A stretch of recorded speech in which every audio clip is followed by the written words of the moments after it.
what would your picks possibly be, or would you just stay away from pharma in the near term? No, I think clearly, if you look at the kind of performance of most of the companies operating in US, I think it has been quite a disappointing show. I think Sun Pharma also reported not very good numbers from the US markets. And if you talk about Dr. Reddy's, typically even Lupin, I think the US markets is now showing increasing signs of pricing pressure.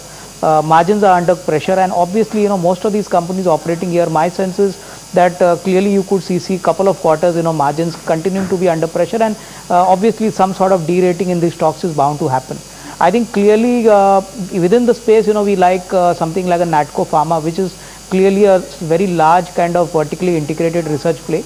I think here the opportunity for Natco is immense, because the kind of molecules they have developed and the kind of ANDAs they are waiting for final approval would mean that their US market share could expand by almost 5 to 6 times in the next 2 to 3 years.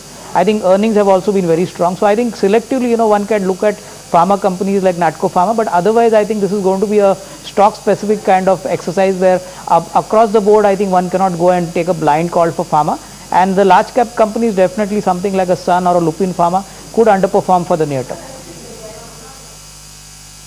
All right, Avinash, I'm just going to ask you to stay with us because there's a lot that we really have to get through on this show. We're continuing to talk about stocks and sectors as well as the economy on the other side. Just taking a short break there.